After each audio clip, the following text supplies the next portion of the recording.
In this video, we are going to look at finding side lengths if we are given certain information. So we're going to be using our three initial trig values. So ka, toa, and we're going to be using our calculator because you'll notice these angles that we're looking at here are not the nice pretty angles of 30, 60, or 45. So we're going to be needing our calculators on these. What we're going to do is we're going to set up equations using sine, cosine, or tangent. Sine we're going to use if it's opposite over hypotenuse that they've given us or asked for. Cosine we're going to use if it's adjacent over hypotenuse, and tangent we're going to use if it's opposite over adjacent. Because in order to set up an equation using sine, I need the angle, I need the opposite side, I need the adjacent side, or sorry, the hypotenuse. So as long as I have two of the three, I can solve. For cosine, I need the angle, I need the adjacent, and I need the hypotenuse. Again, as long as I have two of the three, I can solve that equation. And for tangent, I need the angle, the opposite, and the adjacent. So as long as I have two of the three, I can do that. Okay, so we're going to do examples 1, 2, and 3 in the video, and then 4, 5, and 6 are going to be part of the assignment. And I'm going to give myself a little bit more room here so that I can have room to write. Okay, so first thing I'm going to do is identify where the angle is. So the angle I'm using is this 64. Then what I have is the opposite and the hypotenuse. So everything has to come back to that 64. So I have an angle, 64. I want to know the opposite, and I have the hypotenuse. So the equation I will set up here is sine of 64 equals opposite over hypotenuse. And then I can solve that. I'll need my calculator to solve it, but I can solve that. So I'm going to come in and I'm going to do sine of 64. And that gives me 0.89879. I'm going to round it to 0.899.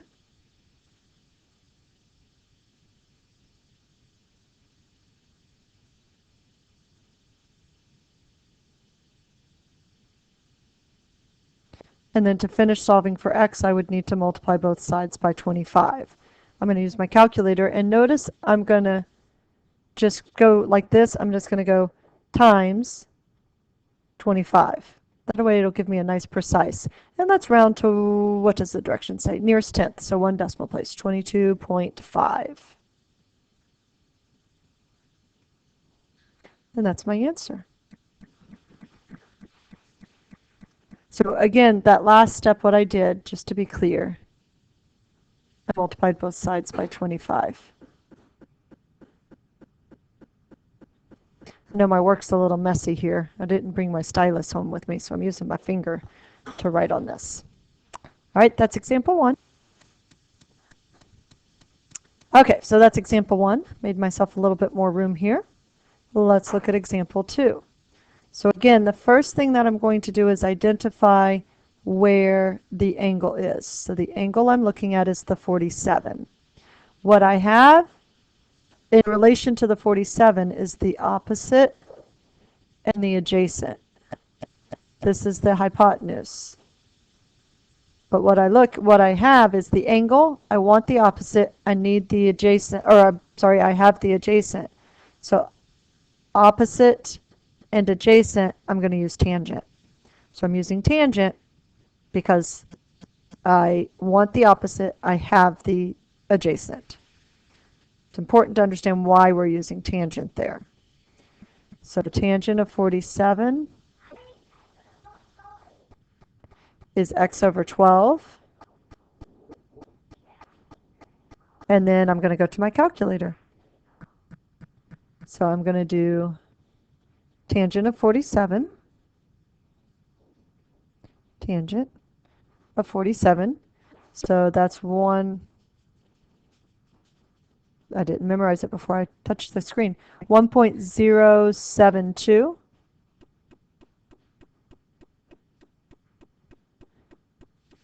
And then continuing to solve for x here, I'm going to multiply both sides by 12. And again, I'm just going to leave it in my calculator and do times 12. 12.86, so that's going to round to 12.9. Oh, it didn't change.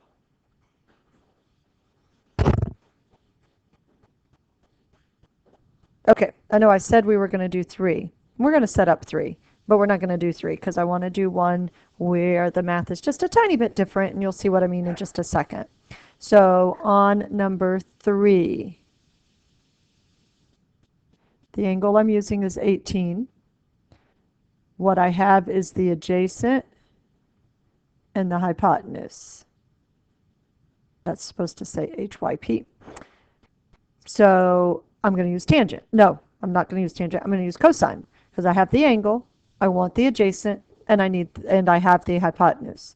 So I'm going to use cosine of 18 equals x over 34. And I'm going to leave you to solve that equation. I want to look at number 4 because number 4 is going to be just a slight, teeny tiny little difference here. So we're going to go over to number 4. You can pause and finish number 3 if you want to. It'll be one of your questions that you do. But let's take a look at number 4. Okay, identifying the angle, 35. What I have is the opposite and the adjacent. So that's TOA. Tangent is opposite over adjacent.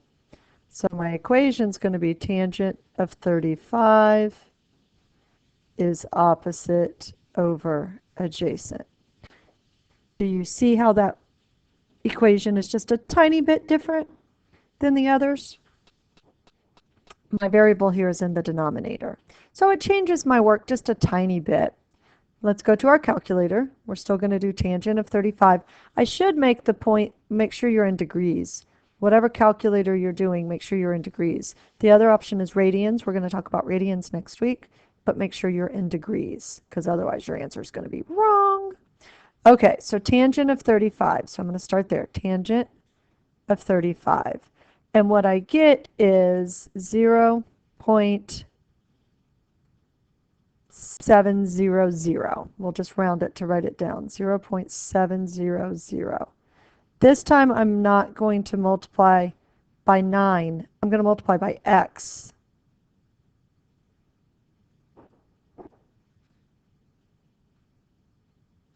And then divide by 0.700.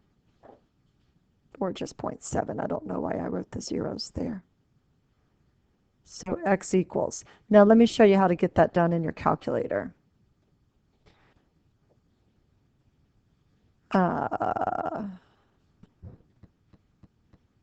if we want it to be real precise, we're going to use the little fraction key, and we're going to redo this a little bit.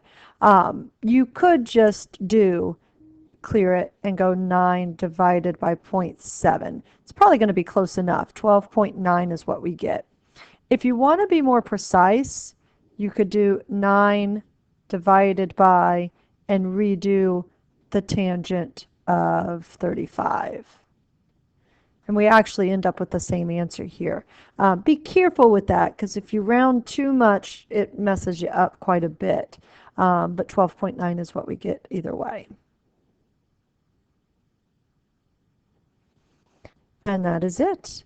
Okay, so what you are going to do now is you are going to work on completing the 3 that I skipped. So number 3 we started.